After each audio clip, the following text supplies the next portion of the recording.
Hello అండి, welcome back to Hema's kitchen. ఈరోజు recipe ఏంటి అంటే మటన్ పులుసు. మనం ఎప్పుడు మటన్ కర్రీని కీమాని చేసుకుంటూ ఉంటాం కదండి. ఈసారి మటన్ పులుసుని ట్రై చేసేయండి. నేను ఇక్కడ 1.5 కిలో మటన్ తీసుకున్నానండి. మటన్ని మంచిగా శుభ్రంగా కడిగేసుకోవాలి. కడిగేసుకున్నాక నేను దాంట్లో 1 స్పూన్ ఉప్పు, 1 స్పూన్ కారం, 1/2 స్పూన్ పసుపు వేసుకున్నానండి. వేసేసుకొని మంచిగా కలిపేసుకొని ఒక 1 అవర్ పక్కన పెట్టేసుకున్నాను.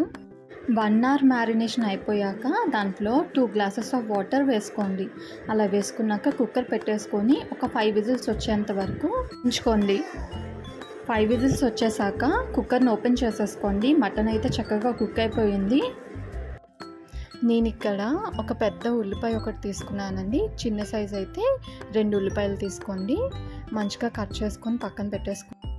మనం ఇక్కడ పులుసు చేస్తున్నాం కాబట్టి చిన్న చిన్న పీసెస్గా కట్ చేసుకోక్కర్లేదండి. మీకు నచ్చిన సైజులోనే మీరు కట్ చేసుకోవచ్చు ఆనియన్స్ అనేది. ఇక్కడ నేను 5 పచ్చిమిర్చి తీసుకున్నానండి. తీసుకొని చిలుకల్లాగా కట్ చేసుకున్నాను. మటన్కి నేనైతే 5 విజిల్స్ వచ్చేంత వరకు ఉంచుకున్నానండి. కొంచెం మటన్ ముదురుగా ఉంది అంటే కనీసం ఒక 7 విజిల్స్ అయినా ఉంచుకుంటే అది మంచిగా కుక్ అవుతుంది. ఇప్పుడు స్టవ్ ఆన్ చేసేసుకొని 5 టేబుల్ స్పూన్ ఆఫ్ ఆయిల్ వేసేసుకోండి. ఇప్పుడు ఆయిల్ మంచిగా కాగాక దాంట్లో మనం కట్ చేసి పెట్టుకున్న ఆనియన్స్, పచ్చిమిర్చి వేసేసుకోవాలండి. వేసేసుకొని ఒకసారి కలిపేసుకోవాలి. ఇప్పుడు ఆనియన్స్ మంచిగా వేగాలి అంటే దాంట్లో ఒక 1/2 స్పూన్ ఉప్పు వేస్తున్నానండి. కొంచెం త్వరగా మగ్గిపోతాయి అని చెప్పేసి. మీరు ఏ కూరలో అయినా ఆనియన్స్ వేసేటప్పుడు ఉప్పు వేశారు అంటే తొందరగానే మగ్గిపోతుంది. నేను దాంట్లో కరివేపాకు కూడా యాడ్ చేసుకున్నానండి. ఒకసారి కలిపేసుకున్నాను. ఇప్పుడు నేను 1/2 టీ స్పూన్ పసుపు యాడ్ చేసుకున్నాను. ఇప్పుడు నేను అల్లం వెల్లుల్లి పేస్ట్ యాడ్ చేయడానికి మధ్యలో కొంచెం ఖాళీ చేసుకున్నానండి. ఖాళీ చేసుకొని దాంట్లో అల్లం వెల్లుల్లి పేస్ట్ వేసేసుకున్నాను. ఇప్పుడు నేను 3 స్పూన్స్ అల్లం వెల్లుల్లి పేస్ట్ యాడ్ చేసుకుంటున్నానండి. యాడ్ చేసుకున్నాక మంచిగా ఒకసారి మొత్తం అంతా కలిపేసుకోవాలి. మనం ఎప్పుడైనా సరే అల్లం వెల్లుల్లి పేస్ట్ అనేది యాడ్ చేసినప్పుడు అడుగంటుతుంది కదండి. సో అలా అడుగంటకుండా అలా కలుపుతూ ఉండాలి. కలుపుకున్నాక దాంట్లో నేను మటన్ మసాలా వేసుకున్నానండి 1 spoon, and 1 spoon garam masala వేసుకున్నాను. తర్వాత 2 స్పూన్స్ కారం యాడ్ చేసుకున్నాను. యాడ్ చేసుకున్నాక కలిపేసుకోవాలి. మనం యాడ్ చేసుకున్న మసాలాలన్నీ కూడా ఆయిల్లో మంచిగా వేగి మనకి మటన్ పులుసు అనేది టేస్టీగా వస్తుందండి.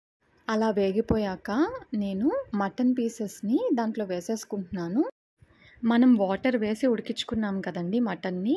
ఆ వాటర్ని పక్కన పెట్టేసుకొని ఓన్లీ పీసెస్ ఒకటే మనం దాంట్లో వేసుకోవాలి. అలా వేసుకున్నాక ఒకసారి కలిపేసుకోవాలి. కలిపేసుకున్నాక నేను 1 స్పూన్ ఉప్పు యాడ్ చేసుకున్నానండి.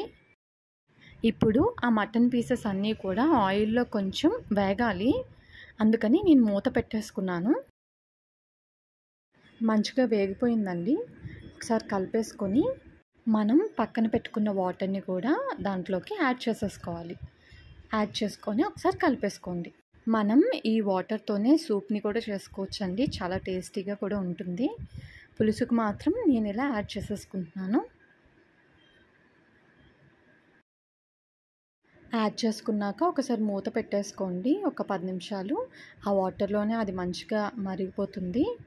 నేను చింతపండు వచ్చేసి యాపిల్ సైజ్ అంత చింతపండుని తీసుకున్నానండి. కొని దాంట్లో వాటర్ యాడ్ చేసి దాని రసాన్ని తీసుకున్నాను. అది దీంట్లో యాడ్ చేసుకున్నాను. అలా ఒక 15 నిమిషాలు మరగబెట్టుకుంటే మన కమ్మకమ్మని మటన్ పులుసు రెడీ అయిపోయినట్లే. దాంట్లో కొత్తిమీరని కూడా యాడ్ చేసేసుకొని మీరు ఇంకా సర్వ్ చేసేసుకోవచ్చు. చూసారు కదండి, ఆయిల్ అనేది పైకి తేలింది అంటే మనకి పులుసు అనేది మంచిగా కుక్ అయిపోయినట్లే. మరి మీరు కూడా ట్రై చేసేయండి. మరి టేస్ట్ ఎలా వచ్చిందో కామెంట్ చేయడం మర్చిపోవద్దండి.